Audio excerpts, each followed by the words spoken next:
when you told that story last week, I was laughing, and I wasn't laughing at what you were saying. I was still laughing about like some other stuff. Like my brain was in two places. We watched our mother-in-law as she fought cancer towards the end. Okay.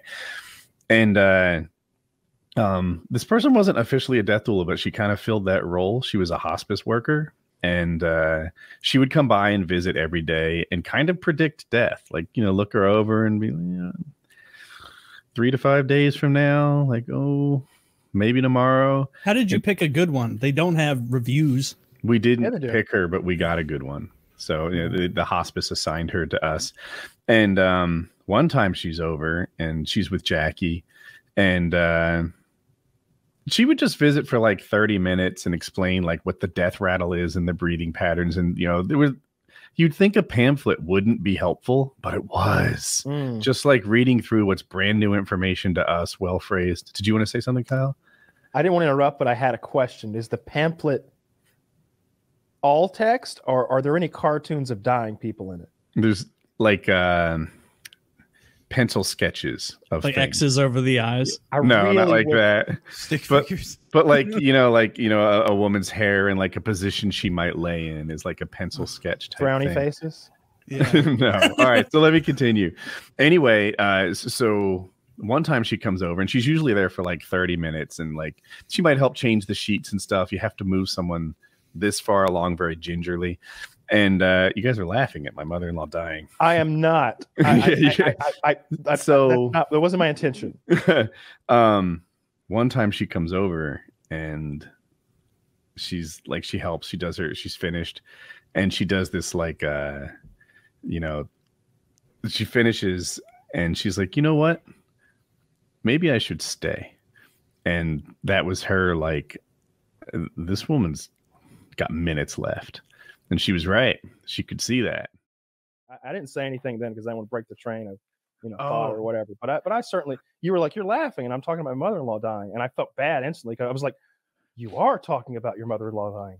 That actually really hurt my feelings. I was talking about that today with a friend of mine in real life. I was like, I must have missed.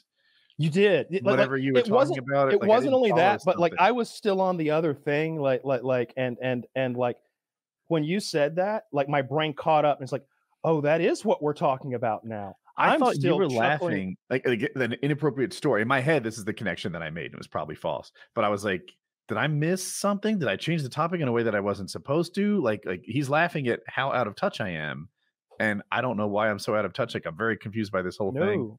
But I didn't know what happened there. I honestly don't remember exactly what happened, but I know for sure that I wasn't laughing about your mother-in-law situation. It was like I was either laughing at the previous thing. I might have been laughing at my own personal joke. But when you said that, I was like, oh shit.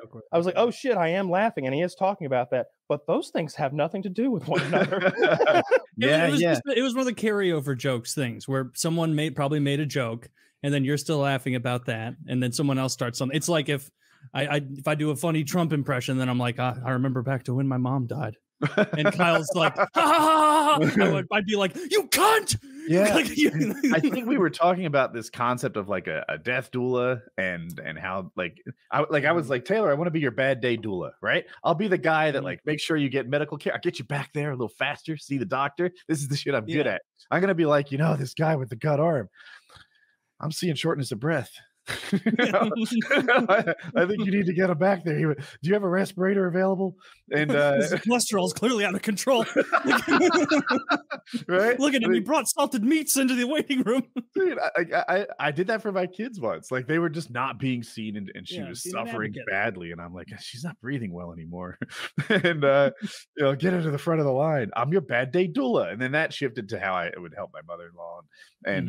And then somewhere along the way we got disconnected, I guess. Yeah, no, I thought about that after the show too, and I meant to say something about it on PKN or even after the show, but it just slipped my mind. That happens a lot, where like I feel like we like bump into each other a little bit, and maybe maybe I say something that like seems like it's meaner than it is, and it's generally not meant to.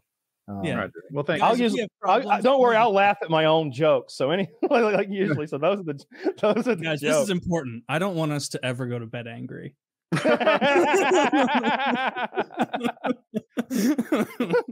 want to text when you. No, because you sometimes I'll say something, and after the show, I'll be like, oh, "Why didn't I remember that?" Oh shit! I said that right after the other thing. Now it seems like they're. You need my gift, Kyle. I don't remember anything we talked about. I am just so socially unaware that I don't have these second thoughts that you do. No, I think about it at the show. I'm like, not always true. I'm like, that's not how far the Earth is from the sun. What are you thinking? You didn't know, right? Like little things like that bother me. Like sometimes, and then sometimes my brain just jumps completely off the tracks, and I can't remember simple things. But I think some of this Delta 8 might have something to do with that. I mean, that the dosages you're taking.